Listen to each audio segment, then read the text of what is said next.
السلام عليكم. في الفيديو ده هنتكلم على ازاي بنسجل كورسات كلاود نيتيف بيز كامب. طيب ليه بعمل الفيديو ده؟ يعني ليه عاملين فيديو عشان نقول احنا بنسجل حاجه ازاي؟ السبب الاولاني انا عايز اوريك قد ايه انا واخد الموضوع بجديه. السبب الثاني هديه لصناع المحتوى اللي عايزين ياخدوا الموضوع بجديه. السيت اب اللي انا عامله ده هو عباره عن سولوشن كامل لتسجيل الفيديوز بشكل عام سواء كورسز او غيرها، بس طالما الفيديو ده في مكان ثابت. بص على اليوتيوب شانل بتاعتي كده، شوف الفيديوهات بتاعت سنه 2022 كلها. الستايل ده من الفيديوز هو مناسب لي جدا. السيت اب اللي انا عملته ده هنفتح مع بعض دلوقتي البرزنتيشن فيها السولوشن بكل التفاصيل بتاعته، واثناء عرض التفاصيل هقول لك ايه البنفيتس او ايه الفوائد اللي انا خدتها من السيت اب ده. طيب خلينا نعمل البرزنتيشن دي كده، وخليني انا اطلع كده على جنب.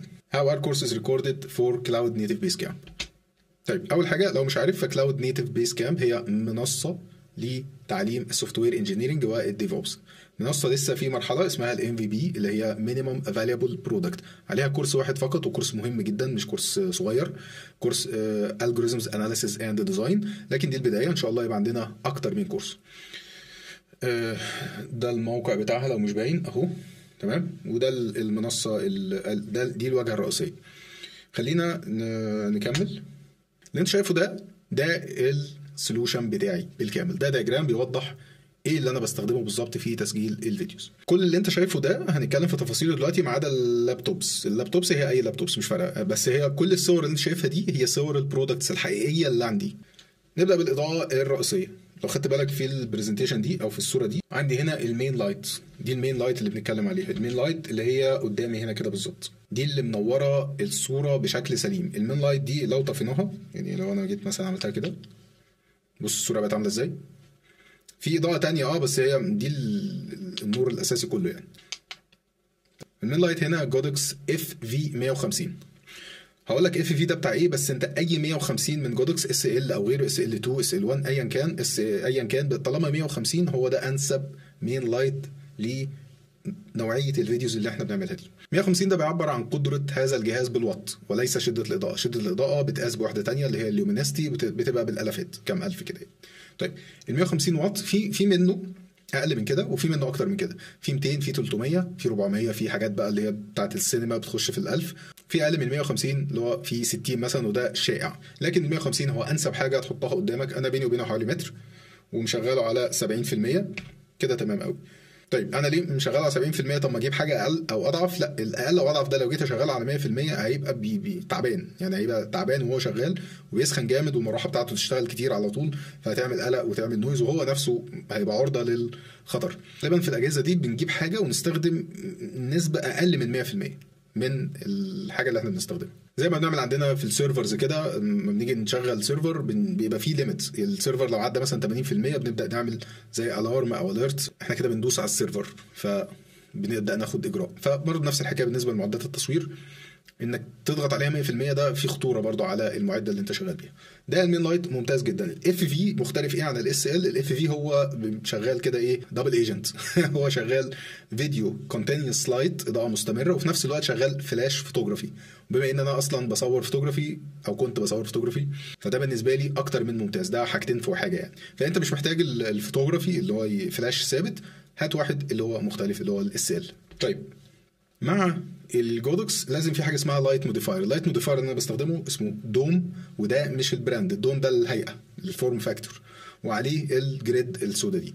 الجريد السودا دي زي ما انت شايف كده، الاضاءه اللي ورايا دي الاطراف بتاعتها ضلمه مش منوره، ودي مديه شكل لطيف بسبب الجريد. لو شلت الجريد هتلاقي الاضاءه دي النور فرش جامد على الاضاءه، فالجريد دي مهمه عشان تلم الشكل اللي ورا، ما تبقاش ضاربه نور. في نفس الوقت هتلاقي وش ضرب فيه اضاءه جامده، فده برضو حاجه مش محبذه ان الاضاءه تبقى زياده عن اللزوم. في شويه حاجات برضو شباب انا مش عارضها هنا، زي الستاند اللي هيشيل اللايت ده مش اي ستاند، ده ستاند معين. الستاندات انواع، فهو لازم برضو نوفق الستاند المناسب اللي يقدر يتحمل التقل ده. ده المين لايت.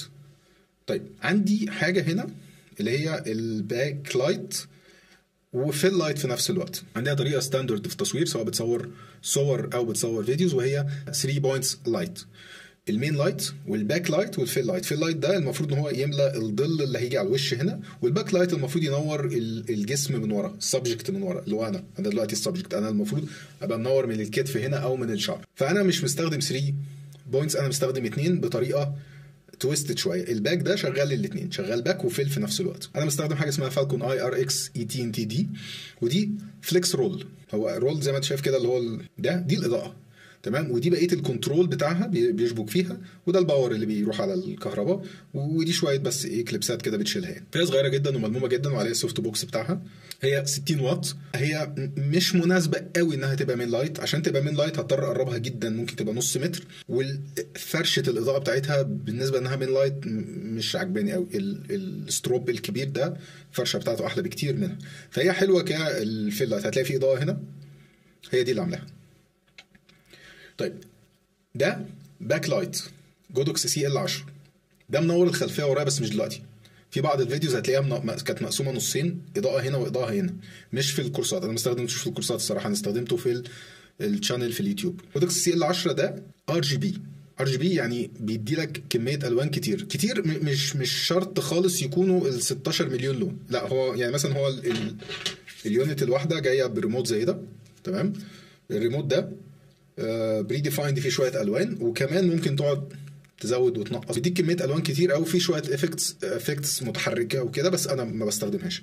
استخدمته في كام فيديو، واحد يمين وواحد شمال، عامل على الخلفيه وده منور هنا نور لون معين، وده منور لون تاني، وعاملين افكت لطيف. حاجه كمان انا من الحاجات اللي انا مش ذاكرها، الخلفيه اللي ورايا دي الرمادي، هي خلفيه يعني في حد كان فاكرها كروما وبغيرها، لا هي خلفيه فعلا. طيب من ضمن الحاجات برضو اللي انا حاططها الباك لايت دلوقتي حالا، الباك لايت اللي انت شايفه منور من تحت ده اللي هو غالبا هو بيربل دلوقتي، تمام. الجوفي ار جي بي اي سي ليد. طيب جوفي من الشركات اللي بتعمل ليدز الستريبس دي وحاجات تانية كتير، كلها ليدز تقريبا، وكلها فيها كالرز كده وحاجات عظيمه جدا وجميله جدا. الار جي بي اي سي مختلف عن الار جي بي العادي. الار جي بي اي سي هنا بيدي امكانيه هنا ان كل بوينت في الليد تبقى ليها لون مختلف عن اللي جنبها، واظن الصور موضحه ده. انا بادئ هنا اورنج مثلا، بعد كده اصفر، بعد كده بلو فاتح، بعد كده بيربل، بعد كده رجع اورنج تاني، ودرجات مختلفه كمان زي ما انت شايف برضو في الصوره موضحه هنا، في جريدينتس، في كلر وبعدين كلر تاني، وده ستريب طويل يعني، انا ده 5 متر انا عامله 2 كده ورا بعض. في افكتس وكمان بالموبايل، يعني انا ده واي فاي، يعني انا ممكن افتح كده وانا معاكم كده اغير اللون اهو، ادي الوان اهي بغيرها. في الوان ما بتبانش طبعا، على فكره بالمناسبه هو مش بتاع تصوير عشان بس تبقى فاهم، ده مش بتاع تصوير، ده اصلا بتاع تظبيط مود لطيف في الاوضه اللي انت بتذاكر فيها او بتقعد فيها عموما. هو هنا في التصوير مش باين زي ما انا شايفه في الحقيقه، تمام. ولو ظبطت مكانه صح وفرش الاضاءه بتاعته صح في المكان على الحيطه اللي هو محطوط عليها او السقف، فوق روعه بشويه. خليني اوريك برضو شويه حاجات كده لطيفه بسرعه من اللي هو بيعملها. في افكتس كده موشنز، في بعض الفيديوز كنت هتلاقيه بيتحرك معايا وانا بتكلم، ده برضو احد الاوبشنز اللي فيه، بيسمعك وياخد الصوت بتاعك وحسب شدته بيبدا يطلع الوان وبيغير الالوان على طول. في التصوير زي ما قلنا الافكتس ساعات بتبقى باينه ضعيفه شويه، لكن هي في الحقيقه بتبقى قويه. فاير ده مدي حاجه كده كانه نار ديسكو، روشه بقى وحاجه حركات جوست بتهيألي مش هيبان. فالنتاين معرفش يعني البيربل بيتحرك وهكذا، تمام. انا ارجع اثبته تاني. انا بستخدمه في حاجه مش بتاعته بس هو مؤدي معايا تمام جدا.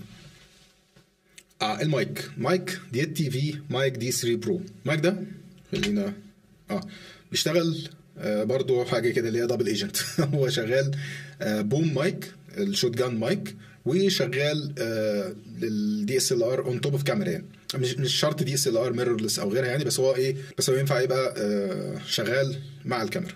احلى حاجه فيه ان الكابل بتاعه 3.5 مش الاكس ال ار اللي هو بتاع المايكس الشوت جانز بتاعي. ده ب 3.5 انا بعمل بري بروسيسنج في حاجه هوريها لك دلوقتي، والصوت اللي انت شايفه ده انا مش معدي فيه اي حاجه.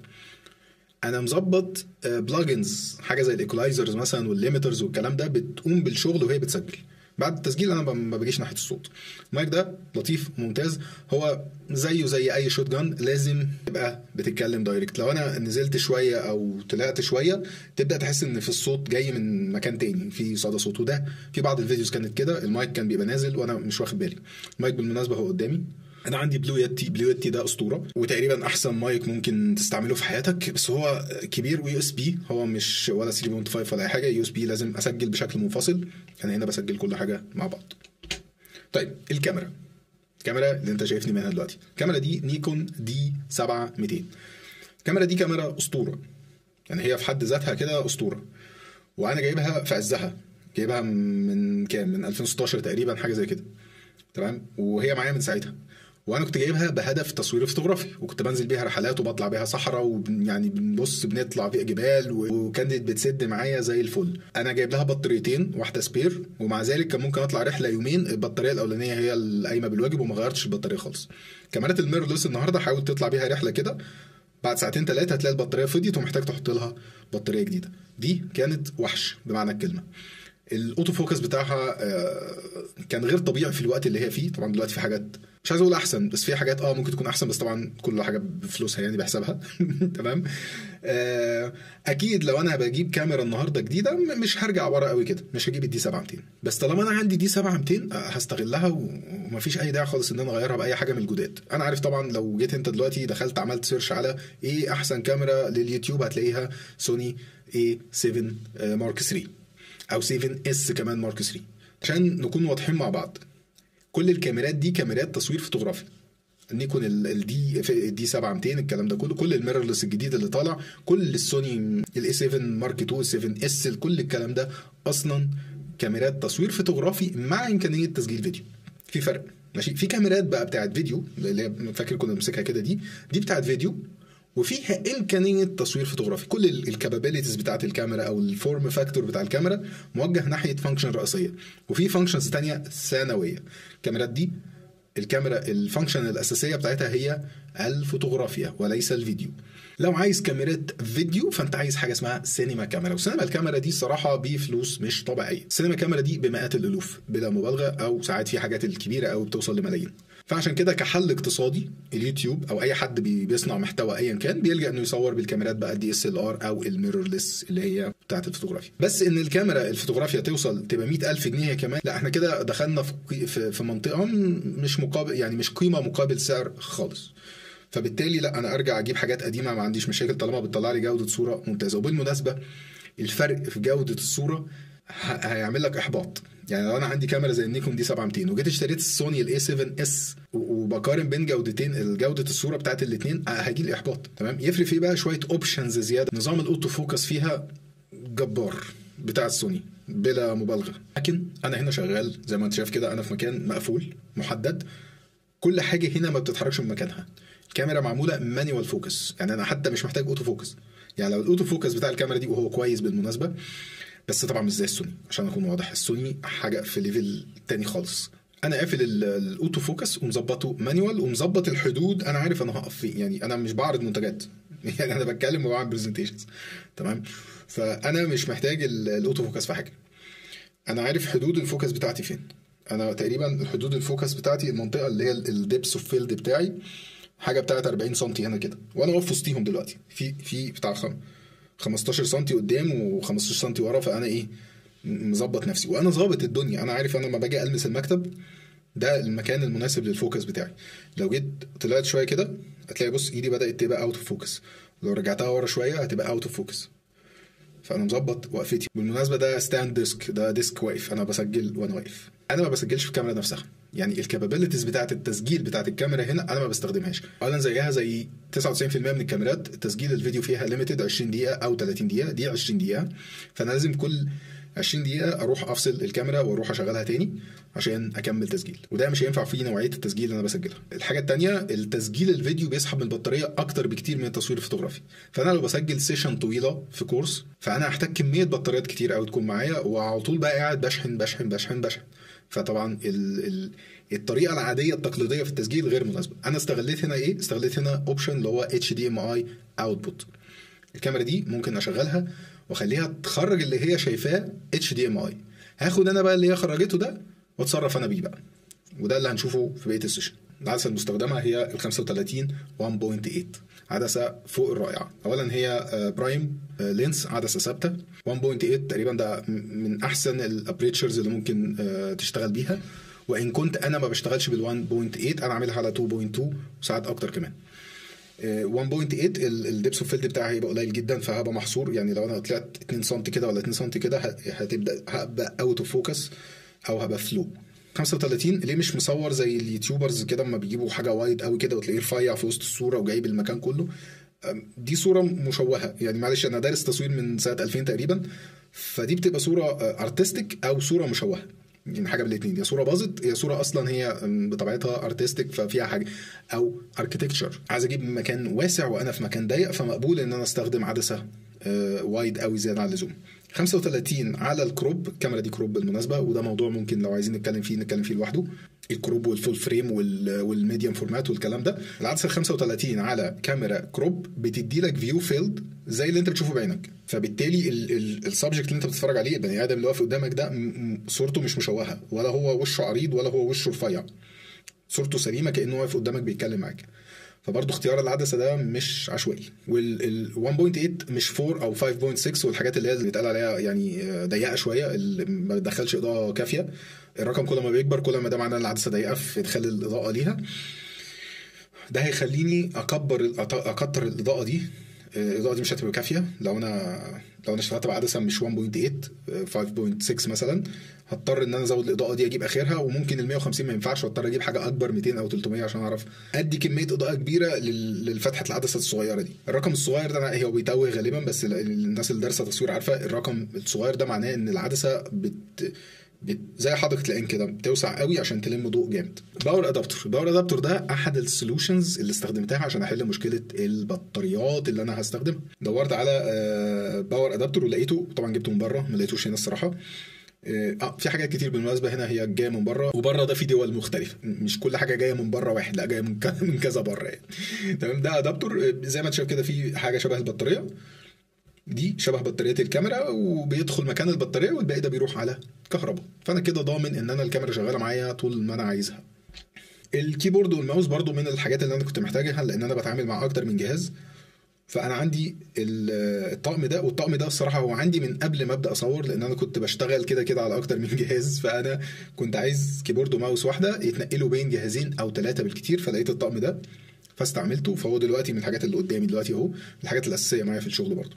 كل الزرار من اللي لونهم ابيض دول بدوس عليه يروح على جهاز معين. طبعا ما ينفعش الاجهزه في وقت واحد، لازم تبدل بينهم، بس هم كلهم خلاص متسجلين في الكيبورد، فمجرد ان انا بغير الزرار بينقل على الجهاز اللي تبع الزرار ده. ده طقم قديم يعني من 4 سنين تقريبا او حاجه زي كده، فغالبا في حاجات جديده ممكن تكون مختلفه عن الام كي 850. طيب نيجي بقى لاهم عنصر في المنظومه دي كلها، واللي تقريبا لولا السيستم ده والسولوشن ده ما كانش هينفع. ده اسمه كمنتج اسمه ايتم ميني برو ايزو. طيب وده هنقف عنده شويه نتكلم عليه شويه حلوين. ده تصنيفه ايه كجهاز؟ ده اسمه سويتشر في عالم التسجيل الفيديو البروفيشنال، الناس اللي هم بتوع المحطات الفضائيه مثلا او بتوع البرامج، ده اسمه سويتشر. والايتم ميني هو ميني لان في منه اجهزه كبيره. ايتم الكبير الاوريجينال ده محطوط فيه قنوات فعلا فضائيه بتشتغل بيه. ده بياخد انبوتس كتير ويعالجهم في نفس الوقت، ويخليك تعمل اوبشنز لايف عليهم وهو بياخدهم، تعمل اللي انت عايزه في ترانزيشنز مثلا عشان تعرض الاوتبوتس دي بشكل متتابع، بشكل في موشن مثلا. البيكتشر ان بيكتشر اللي انت شايفه ده مثلا، ده احد الاوبشنز اللي في الجهاز، ولو خدت بالك اهو فيهم 6 زراير اهم بيكتشر ان بيكتشر، وانا معاك اهو مثلا ادوس على الزرار اللي فوق ده او على اليمين ده او على اللي تحت ده، او ادوس اوف خالص او اون او ارجع هنا تاني. ده في السويتشر نفسه هو لايف وانا بسجل. بس كان في شويه اوبشنز هنا، زراير كتير قوي انا مش محتاجها. يعني في اوبشنز ليها علاقه بتسجيل الاوديو من كل سورس، اذا كنت عايز تسجل الاوديو ده ولا لا، وتوقفه وتشغله وانت بتسجل. يعني ممكن يكون في سورس عامل صوت عمل ازعاج مثلا، اروح موقفه. طيب انا بسجل في استوديو، يعني المفروض انها كنترولد انفايرمنت، اوكي، بس الجهاز ده معمول اصلا عشان يعني تسجيل الحفلات والاحياء والحاجات، عارف يعني تسجيل برامج وكده، فانت مش ضامن الانبوتس اللي جاي لك ده ممكن يكون فيه ايه.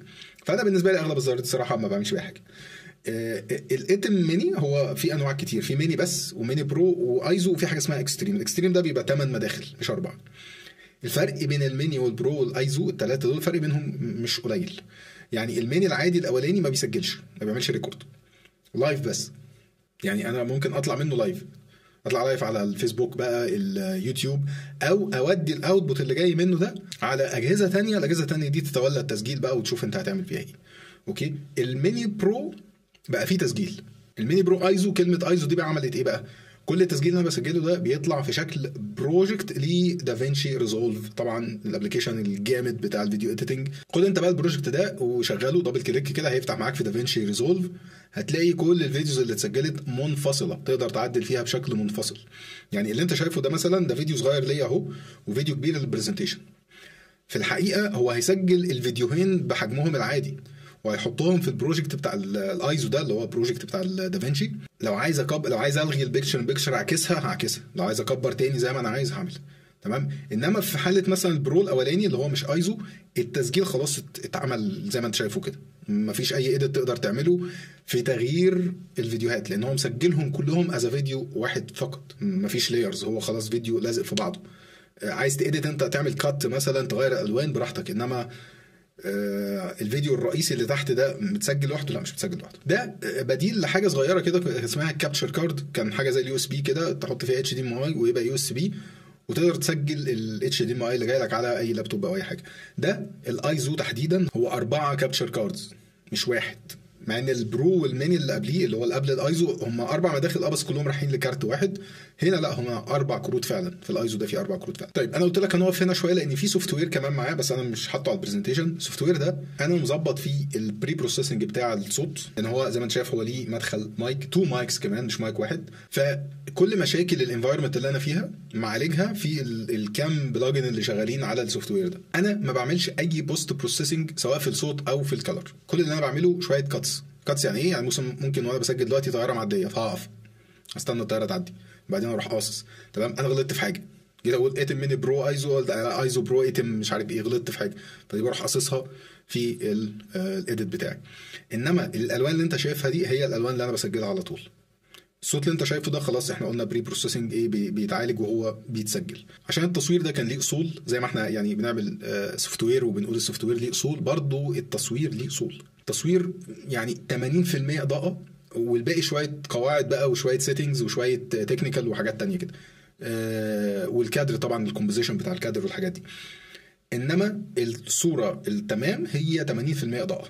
ما بتكلمش طبعا على الصور الصحفيه والكلام ده، عشان دي بيقول لك اصلا شوت ناو اند فوكس ليتر، وعندهم كده ايه مفاهيم مختلفه عننا. انا بتكلم في الصوره الطبيعيه العاديه اللي انت شايفها دي، ظبط الاضاءه كويس جدا قبل ما تصور مش بعد ما تصور. اعرف الكاميرا بتاعتك، اعرف السيتنجز الاضاءه بتاعتك، اعرف الانفايرمنت بتاعتك، ظبطها كويس. اللي انت شايفه ده بيتقال عليه ستريت اوت اوف كاميرا مطلعه الالوان اللي انت شايفها دي كده. ظابط الاضاءه بتاعتي على الدرجه التمام، على المكان التمام، الباك لايت التمام، الوايت بالانس معمول تمام، عشان ده اهم حاجه. مفيش اي اوفر كونتراست، مش هتلاقي كونتراست مبالغ فيه في الصوره، ماشي؟ مش هتلاقي شادوز متشاله بالاكراه. صوره مظبوطه، الاضاءه والسيتنجز بتاعت الكاميرا مع بعض، الاثنين مع بعض مطلعين الصوره دي. فانا ما بعملش بوست بروسيسنج او كلر جريدنج بعد التصوير. النجم ده هو السبب بتاع السيت اب ده. النجم ده لو مش موجود السيت اب ده ما كانش هينفع يتعمل. طيب النجم ده عشان يسجل محتاج ستورج سريع عشان يسجل وراه. انت بتسجل من 4 مداخل وبتسجل 4 في وقت واحد، مش واحد، يعني هما 4 فيديوز بيتسجلوا مع بعض، وانا بسجل دلوقتي في 4 فيديوز بيتسجلوا.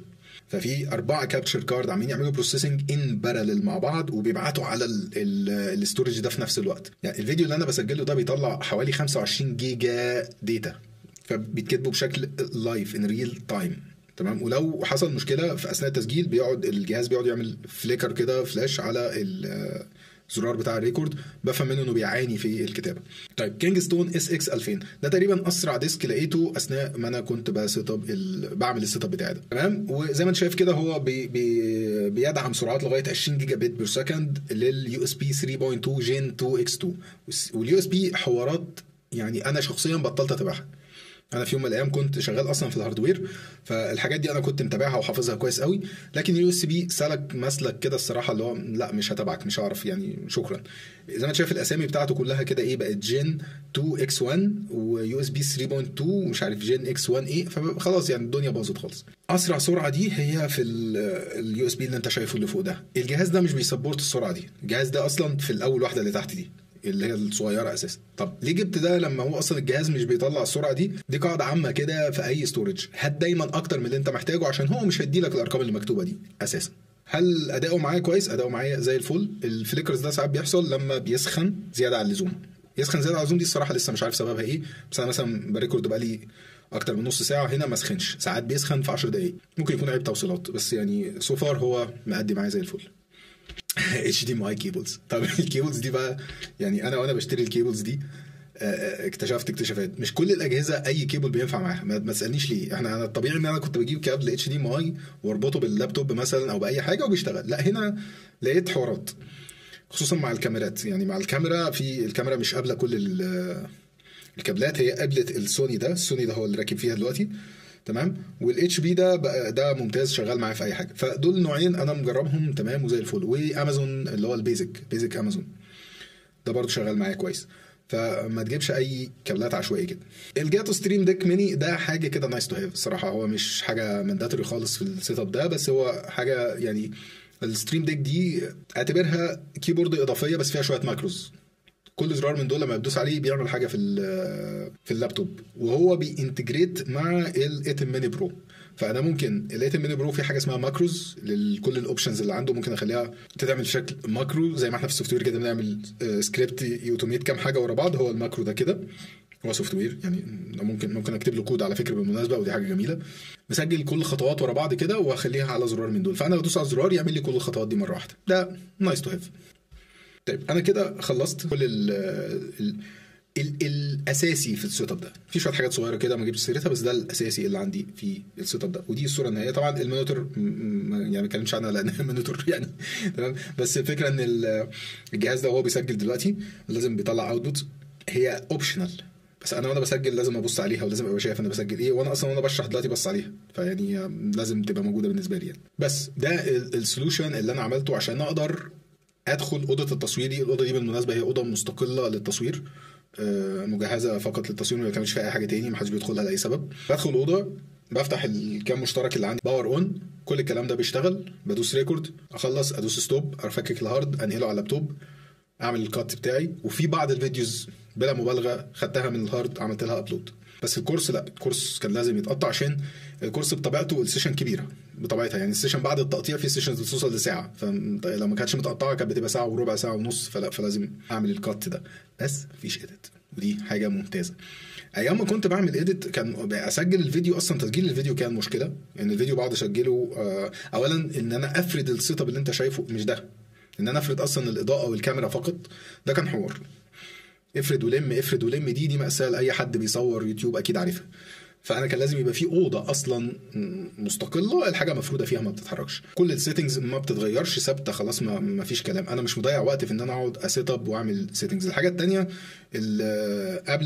قبل السولوشن ده، فيديو مثلا لو أنا عايز أطلع فيديو مدته ساعة، ممكن أصوره على 6-7 فيديوهات في الكاميرا، ان كاميرا التسجيل القديم العادي ان كاميرا، وممكن البطاريه ما تكملش، فاضطر استخدم البطاريه السبير. فانا بعد الفيديو ده البطاريتين دول لازم اشحنهم.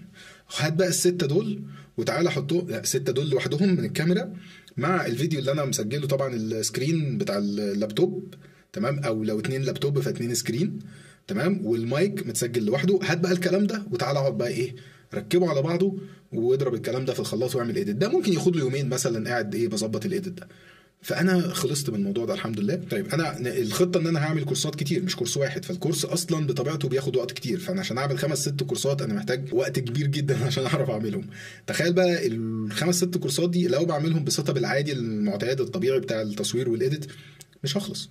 مش انا بس اللي مش هخلص يعني، ولا انا ولا لو حد بيساعدني مش هنخلص، كلنا مش هنخلص. بس خلاصه الكلام، السيت اب ده وفر معايا وقت غير طبيعي في ان انا انتج فيديوز. بس اتمنى يكون الفيديو مفيد، السيت اب ده يكون مفيد. لو حد عارف يعمل نفس السيت اب ده وينتج بيه حاجات يا ريت تعرفني، انا حابب اشوف لو اتعمل بيه حاجات تانية.